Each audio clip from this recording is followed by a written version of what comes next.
obviously you have listening. Listening is the first part of the exam that you will do. After listening, you have the reading, which we spoke about the other day, and then obviously you go through into the writing. Finally, you have the speaking. The speaking is what we're going to talk about today, and the speaking may be the same day. It is possible that the speaking can be in the evening.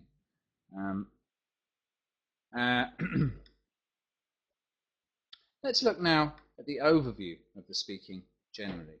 The speaking exam is in 3 parts. Parts 1 and parts 3 are an interview. There's a question and answer. It's a question and answer interview. The examiner will ask you a series of questions, and you obviously need to give your answer there. Part 2 is a monologue. The examiner will give you a topic, a card with the speaking task on it. You have 1 minute to prepare, and you need to speak for between 1 and 2 minutes, but you should really aim for 2 minutes. The questions become more difficult, more challenging throughout the speaking exam generally. The first parts of the speaking exam, the first questions, are usually quite simple. And they're the questions that hopefully everyone should be able to answer. The test only begins when the examiner says, in this first part, I'd like to ask you some questions about yourself. Anything you say before then is not tested. The speaking exam does not start when you come into the room. Okay, the examiner may speak to you before the speaking exam starts. I know that I usually do. The examiner may ask you some questions about how you got here or what the exam was like, but the exam proper does not begin until the examiner says so. So anything you say before then is not marked and does not count towards your final score. Let's look in a little bit more detail at this first part of the speaking exam. Part 1 is all about you. The questions are about your life. It can be about a whole range of different topics, but they're all topics that relate to you. You should be expected to answer between about 8 or 10 questions in this first part of the speaking exam. It lasts for about 4 to 5 minutes. That depends obviously on how much you speak and how long each of your individual answers are. But generally it should last for about 4 or 5 minutes. The first question is usually about your background. The examiner will ask you questions about your home, or maybe the area that you live in, or he may ask you questions about your work or your study. He will ask you questions about one of these topics, either your home or your work and your studies, but not both. So you should be prepared to talk about your home, to talk about your job if you're working, or to talk about your course at university.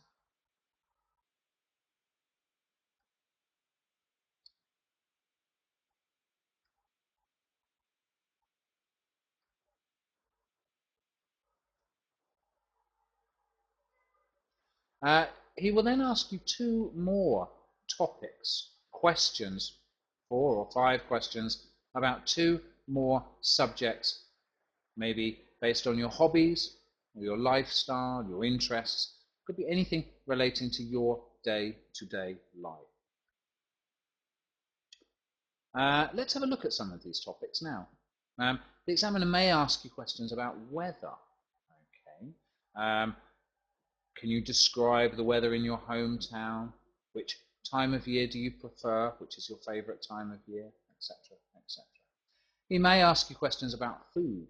Okay. Notice that all of these subjects are things that everyone can speak about. We all eat.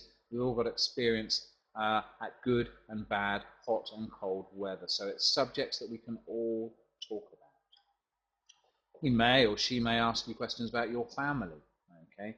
The size of your family, how often you see your family, what you do with your family. And also they may ask you questions about friends. You may be asked questions about friends. Do you prefer to spend time with a large group of friends, or do you prefer to spend time with just one friend? But either way, you should be expected to ask questions about friends and friendship. You may be asked about reading. It's quite a popular topic to be asked about in this first part of the speaking test. Books that you're reading, where you like to read, how often you read, why people read as well, other questions relating to that. Also television, quite a common topic. If you're like me and you don't really watch television, then don't worry, because as we'll see later on, the important thing in the speaking exam is not what you say, but how you say that. You should not approach the speaking exam worrying too much about the content of what you're saying.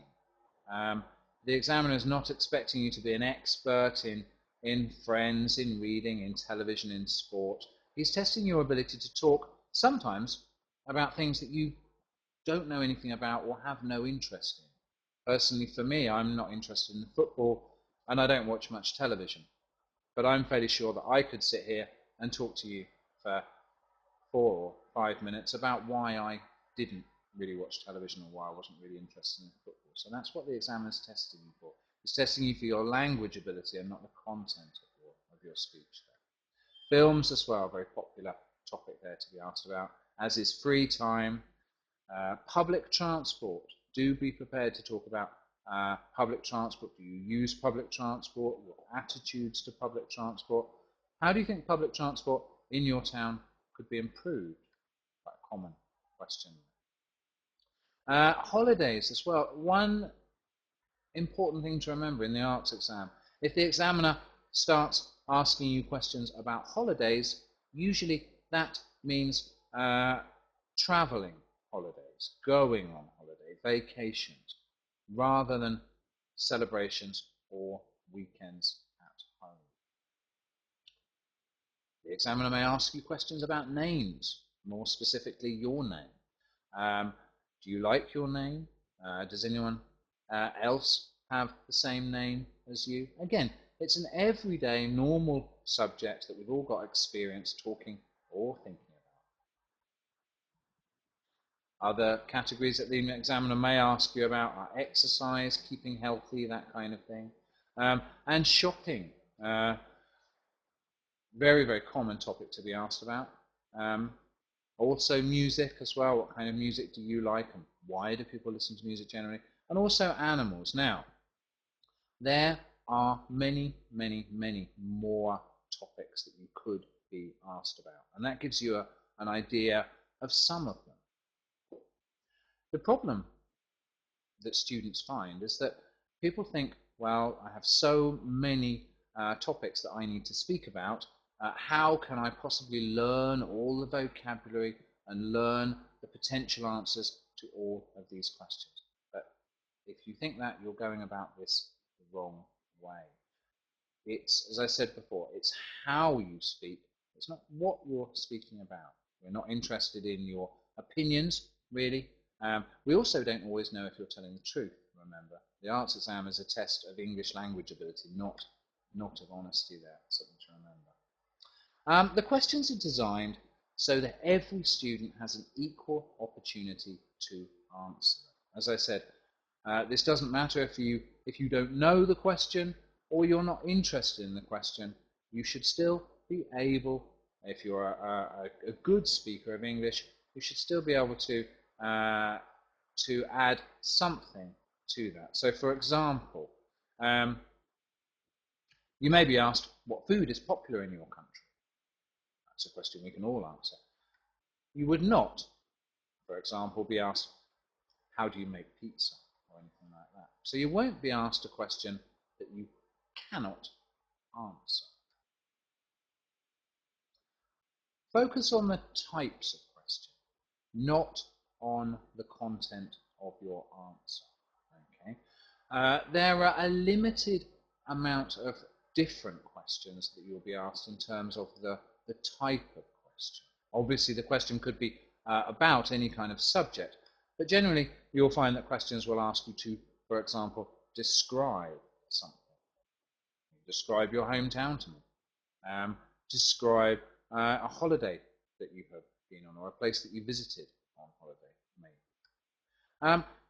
The questions may ask you to identify something. A simple what is. Okay, what is the most popular food in your country? What are the most popular animals for people to keep as at home, or for people to keep as pets in your country? That question is asking you to tell us one or more particular things.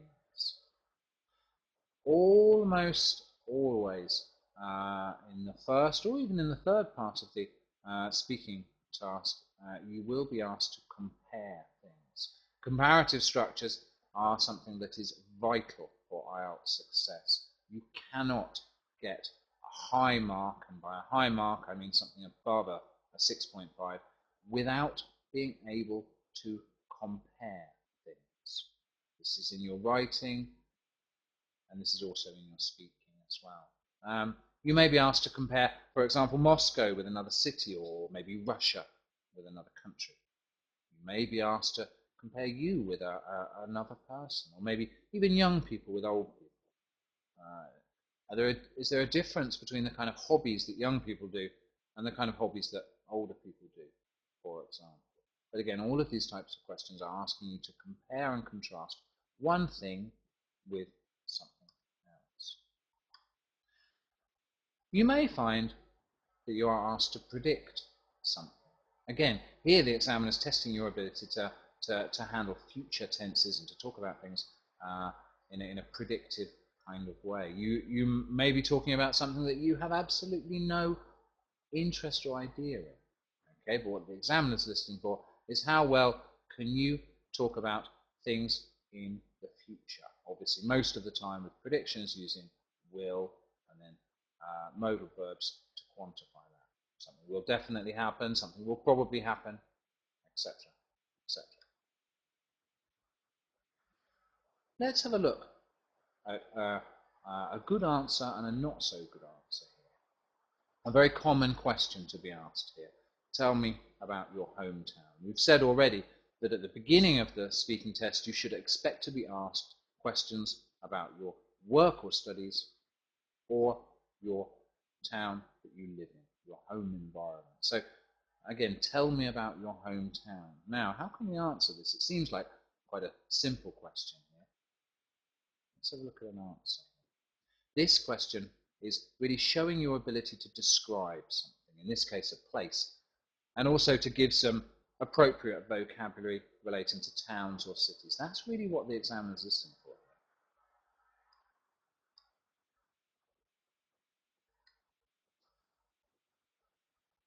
Let's have a look at this answer here. I come from London. It is the capital of England. London is a very nice city. In London, there are many things to do. That's okay. It makes sense. We can understand what you're trying to say here. But it's not great. That's the problem here. It's a little bit too short for a start. Now, remember that in Russian, usually, if Russian is your first language, usually when you're asked a question, most of the time you give the fact first, the important information first. Where do you come from? I come from London. But native speakers don't usually do that. This is something very important to remember, I think. Obviously, your answer should be as long as possible. We want to hear you speaking. Short answers never going to be quite as good as a long answer. Ways that you can extend your answer, ways that you can make your answer longer, are by putting the important information at the end of the answer and not at the beginning. What's your favourite food? My favourite food is pizza. What's your favourite food? Well, I quite like chicken. To be honest with you, I eat a lot of fish as well, but I think probably the food I like best is pizza. So I put the important information there the end. And what I did to extend that was I preceded it with other information that was not so relevant to the question, but the important information there, that obviously pizza was my favourite food, is put right at the end of the answer.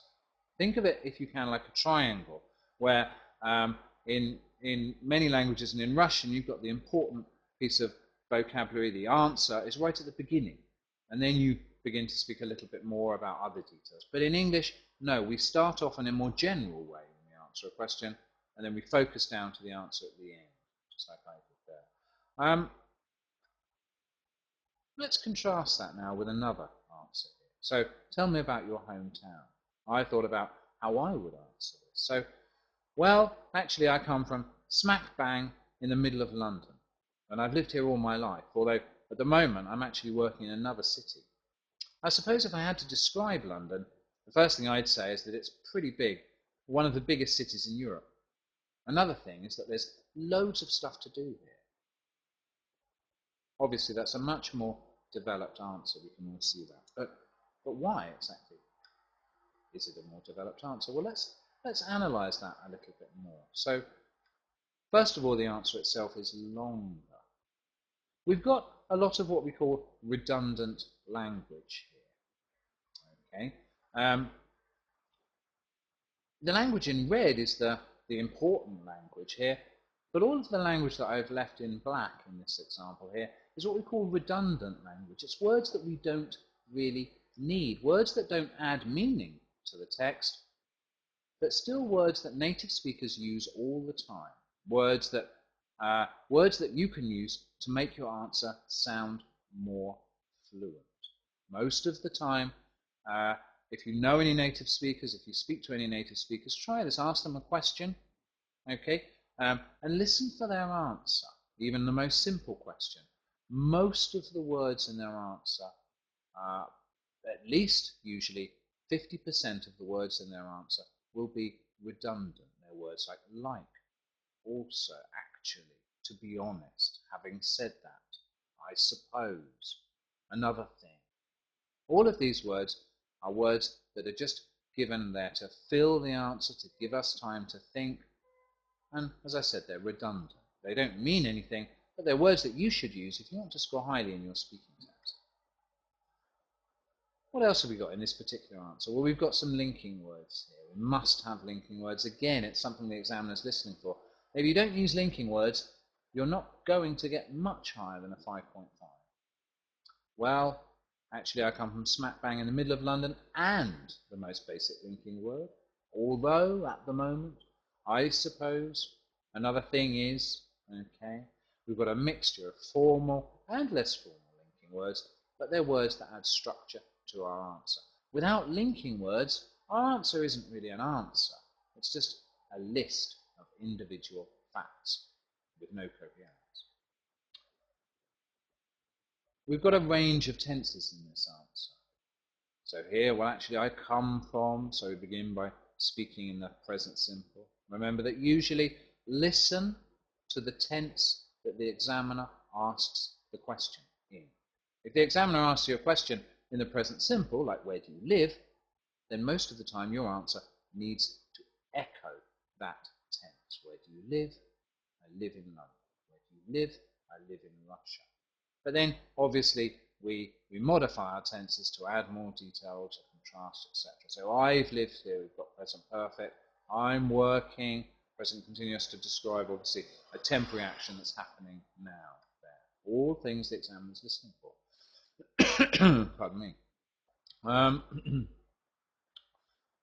Complex structures. Complex structures, what we mean by complex structures, obviously, is a long sentence with an independent clause and a dependent clause linked together. Let's have a look here. We've got here, I suppose that if I had to describe London, the first thing I would say,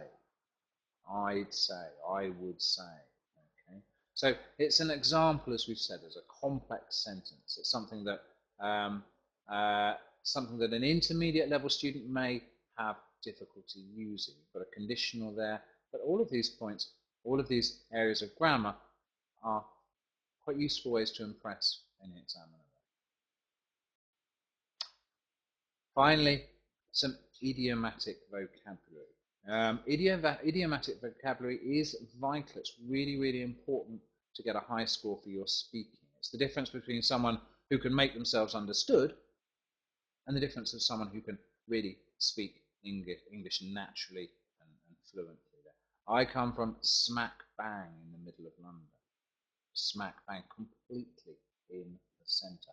When we say idiomatic language, that phrase covers a whole range of different language. Idiomatic language can include phrasal verbs. It can include slang. It can include sort of expressions like, for example, to give someone a hand rather than to help. Would you like a hand with that? Would you like me to help with that? Okay. Idiomatic vocabulary that native speakers use almost without thinking about it. But again, it's that difference between a 6.5 and a 7.5 in terms of speaking. Again, loads of stuff. Don't be afraid of informal words in your speaking test. It's a speaking test. It's not a job interview. Okay? The language you use should be natural, not necessarily too formal. It's the biggest difference between the writing and the speaking. Don't be so direct in your answer. We spoke a little bit about this before, but use the important information at the end of your answer. Build up to your answer. Lead into your answer. Don't give the important information right at the beginning. Begin with a lead-in phrase. Now, there's lots and lots of these that you can use here. You may have heard some before. Okay, then. All right. Well, it's a very, very common filling word, filling phrase. It doesn't mean anything, but drop it into your conversation once or twice. Your language instantly sounds more confident, more fluent, more natural, more, in many ways, like a native speaker. To be honest, I'm sure many of you have seen this before. Okay. Well, first of all, many, many others. Okay. And then we may want to use a pointing phrase, a phrase that shows us the direction in which our conversation is taking place, in which our answer is going, to the direction in which our answer is moving here. Again, there are many, many examples of these. Spend all evening talking about these, but let's look at some quite common ones. I suppose I should begin by saying. Obviously, the context is important here. I'd like to point out that. Point out to say. I'd like to point out that. The main thing is obviously the most important. The main thing is what. For example, if you're asked a question about what do you think is the most important quality for a friend to have, would be a good way to begin the answer. Well, the main thing is, you might not know, but, and again, many, many other examples there. One of the most frequently neglected parts of the speaking, one of the ways that students tend to lose the most marks is by stealing the examiner's vocabulary. Don't be a thief. Don't recycle vocabulary.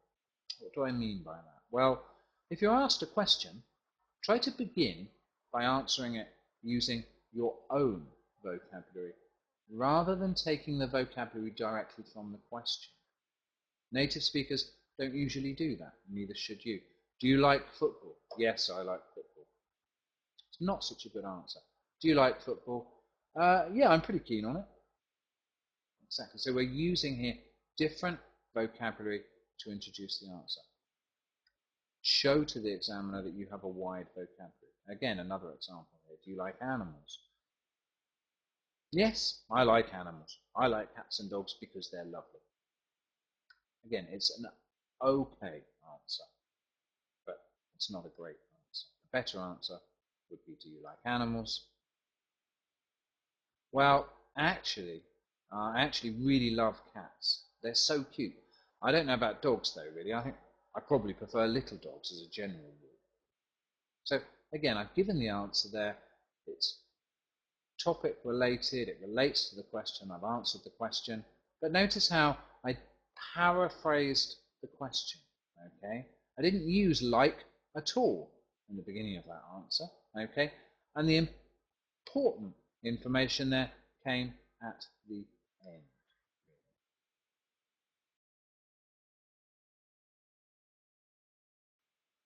So that's the first part of the speaking test. It lasts for about 5 minutes, and now you're into the long term. This is the monologue, okay? This is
sorry about that slight technical problem there. So we were talking about the second part of the speaking test, which is called the long term. This is the monologue.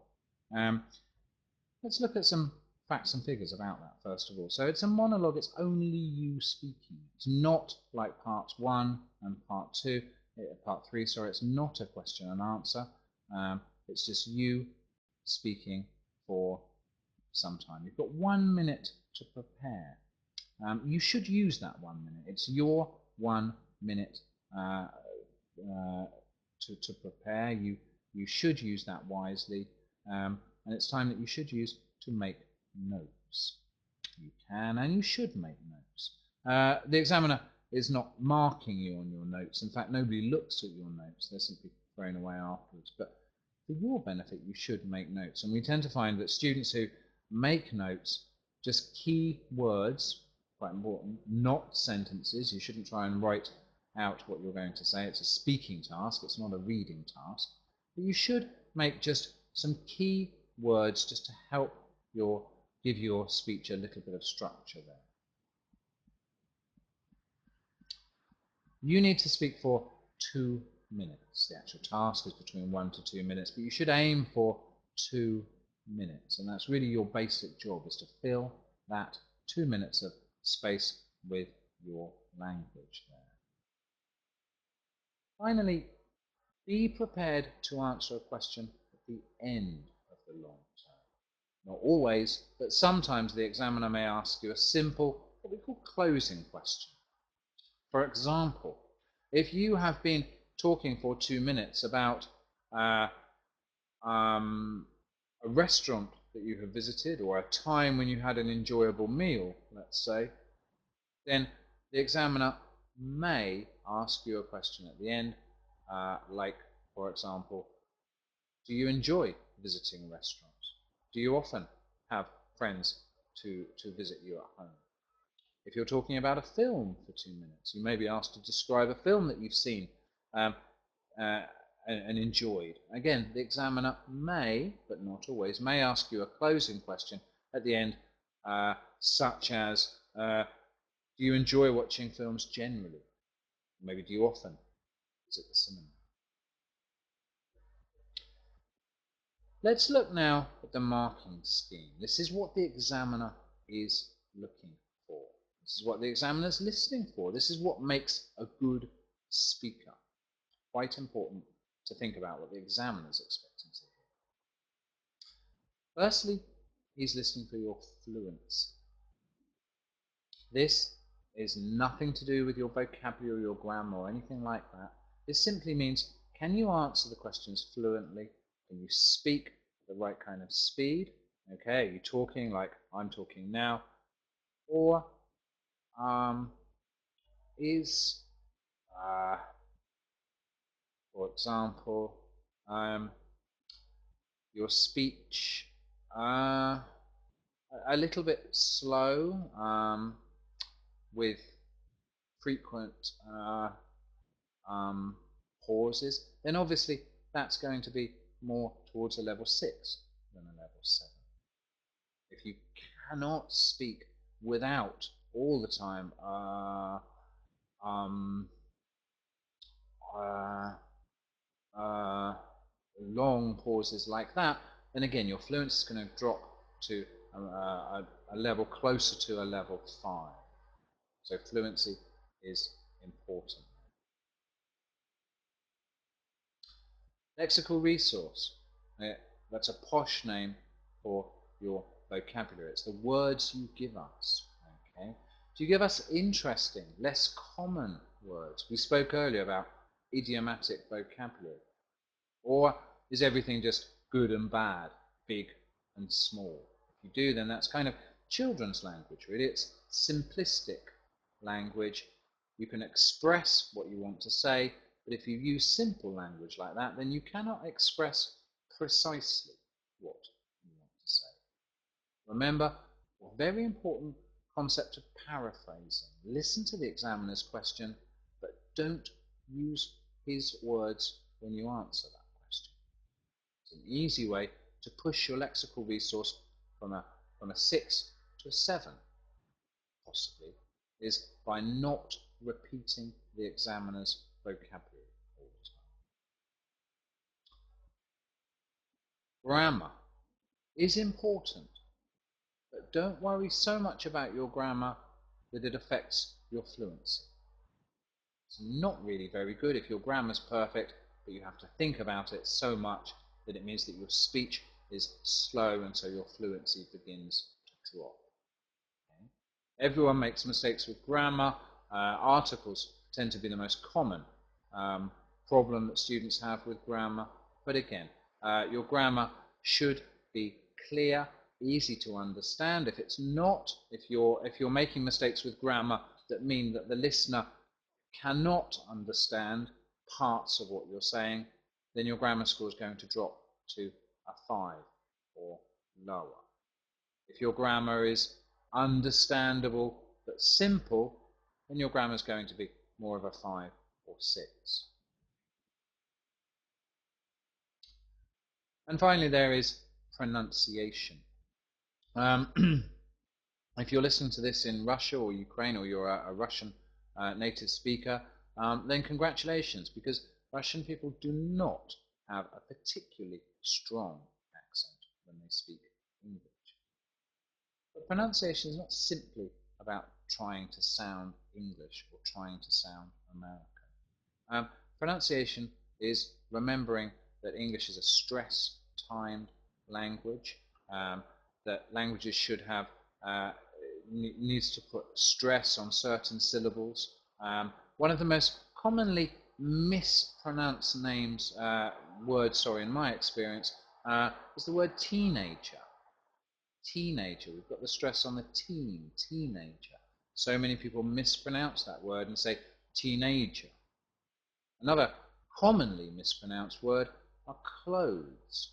Clothes, not clothes. I don't know why that's always mispronounced, but unfortunately it is. So pronunciation is important there. Again, if your pronunciation means that some words are unclear and the examiner has to struggle to understand what exactly you're trying to say, then your pronunciation is going to be more towards a 5 than it is towards a 6. Finally, there's part 3 of the speaking exam. Let's just do a little bit of a recap. So you've got part 1 that lasts for about 4 to 5 minutes. Expect to be asked, first of all, questions about your work or study or your home, and then expect to be asked 2 or maybe usually 2 questions about 2 topics of conversations there. And then the second part of the speaking test is a monologue. You have 1 minute to prepare and you should speak for 2 minutes. And then after that, we've got the final part of the speaking test here. The first part of the speaking test is all about you, your family, your job, your friends. The final part of the speaking test is asking you to think about things in a much more general way, in a much more abstract way. Not your family, but families in general. Not your job, but jobs generally. Again, it lasts for about 4 to 5 minutes, so it's at the same length of time as the first part of the speaking test there. Obviously that depends a little bit on how long your answers are and how well the examiner thinks you're doing generally. The examiner will ask you questions about the same or a very similar topic to the questions the topic that you have been speaking about in part 2. So for example, if the examiner has been asking you to talk about something in part 2, like a film, then in part 3 of the speaking test, the examiner will simply ask you some more questions about film, about the idea of film. If the examiners ask you to describe a sporting event, for example, in part 2, then the examiner in part 3 will ask you questions about sports generally. Okay? As we've said, it's no longer about you. This is the big difference between part 1 and part 3. Part 3 is asking you to think generally. If you answer every single question from your own perspective, then you will find that your marks will start dropping a little bit. The questions will become more complex throughout the speaking, but here especially in part 3. The examiner has a list of about 8 different questions he can ask you here about this topic. If he thinks that you are struggling, if he thinks that you're not doing very well, then he'll make sure that those questions are quite simple. But if the examiner thinks that you're doing really, really well, then he will try to push you a little bit and he will ask you more challenging, more complex questions here in part 3. That's important to remember. So if it feels in part 3 like the examiner is asking you some really, really quite difficult, quite complex kind of questions, then that's usually a good sign.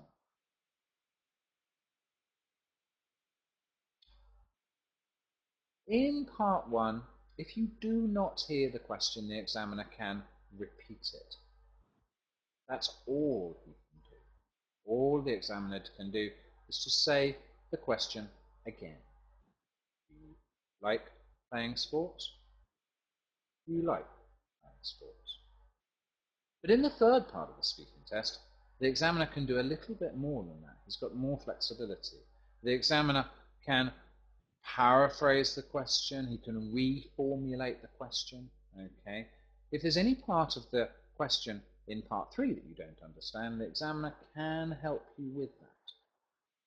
Unfortunately, he cannot do that for every single question he asks you, but certainly if there are some parts of some part 3 questions that you don't answer, then you can ask the examiner to rephrase it or to clarify it. You may want to ask him simply, what do you mean by? Or can you explain what you mean by? What exactly is? Or something like that. But the examiner can help you quite a lot in the third part of the speaking test. Let's look now at some golden rules of the speaking. Some really important do's and don'ts just to remember before we ask you some questions. Do remember that you're only tested on your language skills. As I've said before, it's not a job interview. The examiner's not interested in how you're dressed or your political opinions or anything like that. He doesn't care. He's not interested in that. He's just listening to the language that you give. If you don't hear or understand the question, ask the examiner to repeat. Okay? You don't lose any marks for that, and it's much better to do that than it is to answer the question if you didn't hear the question properly. Remember that grammar and fluency are equally important. In fact, all of those 4 sections, grammar, fluency, pronunciation, and vocabulary, are all equally important. Don't worry too much about one if it means that the other will suffer as a result.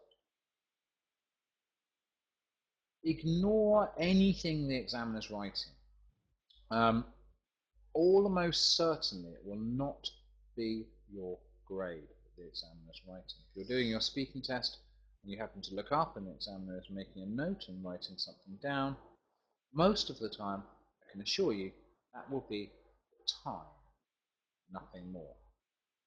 Either way, don't worry about that. Ignore anything the examiner's writing. Don't let that distract you. Use your own vocabulary whenever possible. Don't use the vocabulary in the question, but paraphrase. It's something the examiner is listening for. Don't be afraid to experiment with idioms. Idiomatic language used incorrectly is often rewarded more than no idiomatic language at all. Make a mistake with the phrasing of some kind of idiom, then you're at least showing the examiner that you are aware of that idiom. So don't be afraid to make mistakes sometimes. Use contractions to make your speech more fluent. What do we mean by contractions? Well, contractions are words where we put the subject and the verb together. We link them. I've. I have, but I've. I'm. I am, but I'm. She's. Not she is, but she's. We use these all the time in our speech. You shouldn't use them when you're writing, especially if you're writing a formal piece, but we do use them when we are speaking, and we use contractions all of the time. Okay, remember the examiner's listening for natural, fluent kind of speech. So use contractions to link your words together to make your speech sound less what we call staccato.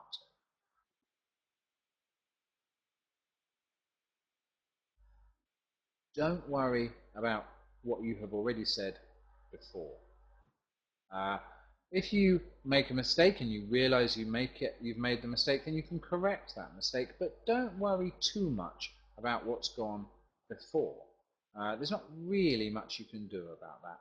Do remember that although your test is recorded, usually nobody listens to that recording again. Now, what that means is that the examiner gives you the mark there and then. In fact, the examiner will grade you the moment you leave the examination. So it's quite possible that the examiner may overlook certain grammatical errors, unlike the writing, for example, where the examiner can see on paper in black and white any mistakes with grammar you've made. In the speaking he can't, so it's really important just to keep that speech going. And also, don't waste time searching for certain words. Remember, you need to keep your speech fluent, you need to keep your speech going. If you can't think of a word, then that in its own is not such a big problem.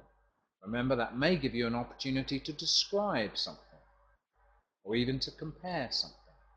But either way, if you're searching for a piece of vocabulary, don't search for too long. Don't let that interrupt your fluency. Almost every session we see at least one or two candidates who start the first part of the exam really, really well.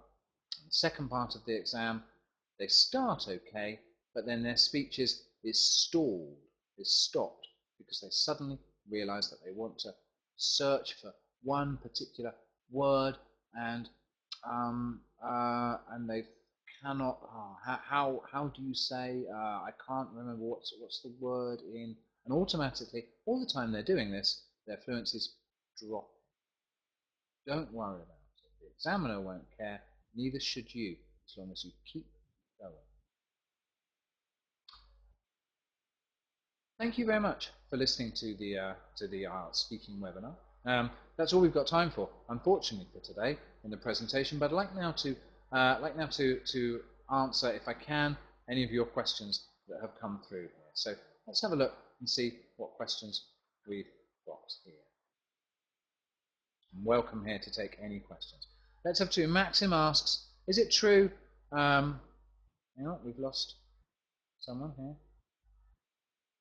What about a joke in an answer? Nothing wrong with that at all, okay? It won't get you marks, but again, don't be afraid of the examiner. As I said before, it's not a job interview. We just want you to speak normally and naturally.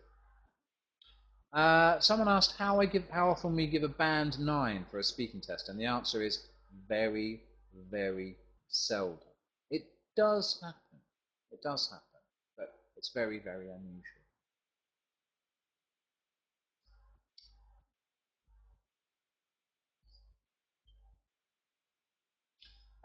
Someone asked what the usual topics were for the second part. Well, that's really very difficult to say. We can't say what a usual topic is. The questions for part 2, the topics will be possibly about a past experience.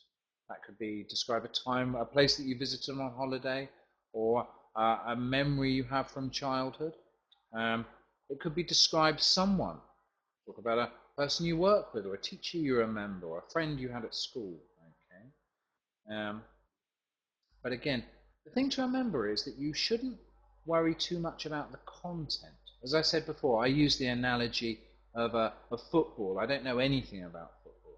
But I could sit here and talk to you for 2 minutes about why I don't know anything about football. That's what the examiner's listening for. It's not what you say, but it's how you say that.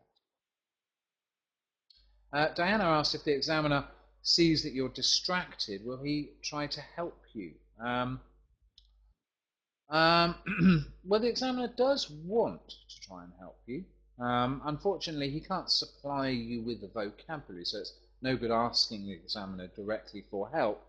But if the examiner thinks that you're struggling, if you have long pauses in your speech, then probably the examiner will answer you another question simply to try and bring some vocabulary out of you. So yes, if you do have a long pause, and by a long pause I mean a pause of more than about 5 seconds, then the examiner will try and pull you out of that as best he can.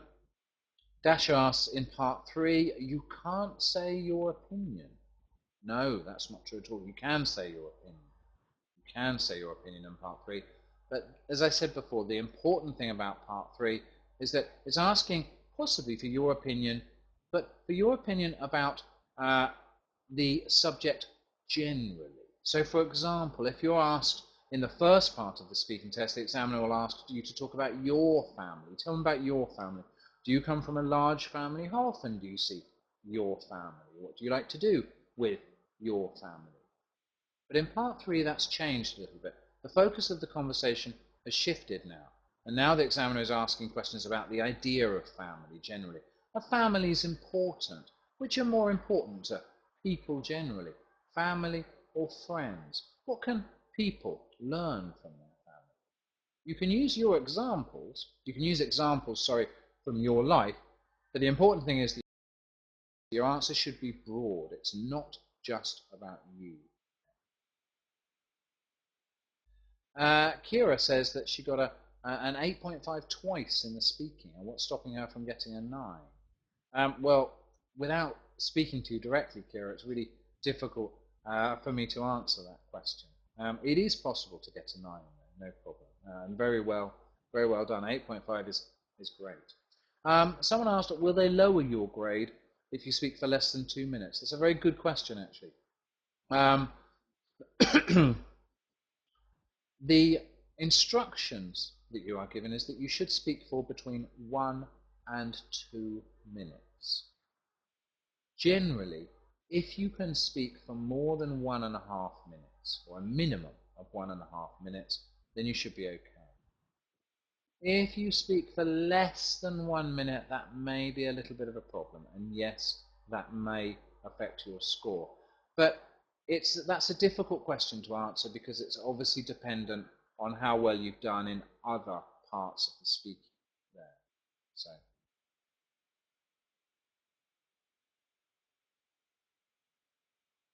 Someone said examinator is not correct to say. Yeah, examiner.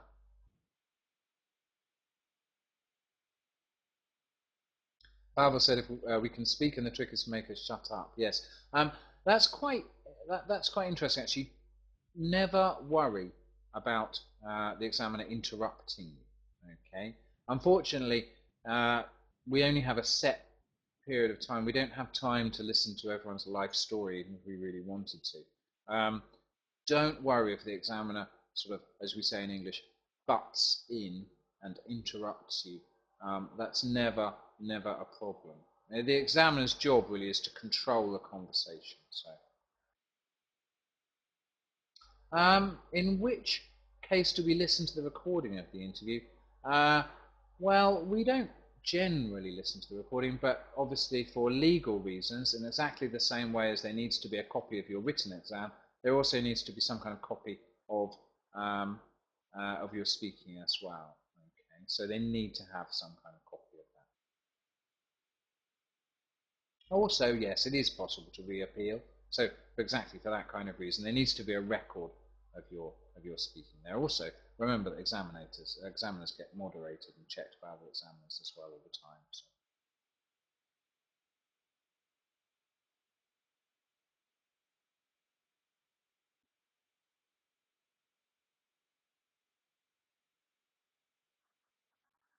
Okay, we've got lots of people online. So, any more questions? I'm obviously happy to answer them as best I can.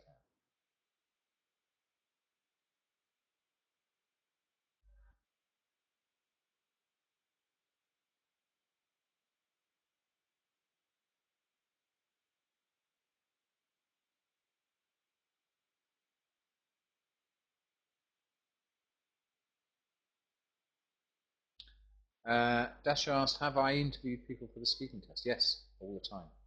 All the time. Many times, hundreds of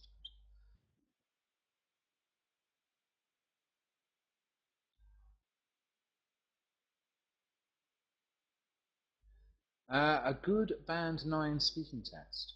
Uh, Probably your best first stop is to put them into YouTube. I know they've got lots of speaking examples there of speaking tests.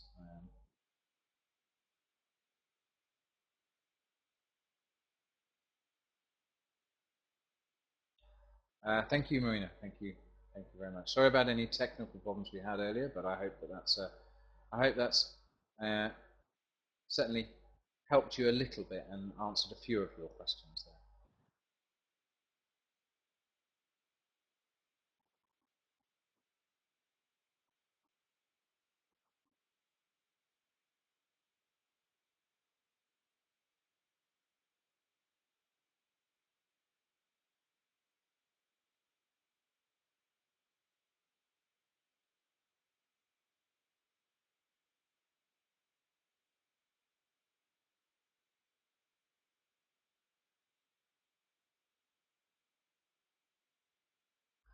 Okay, so it looks like we are out of time.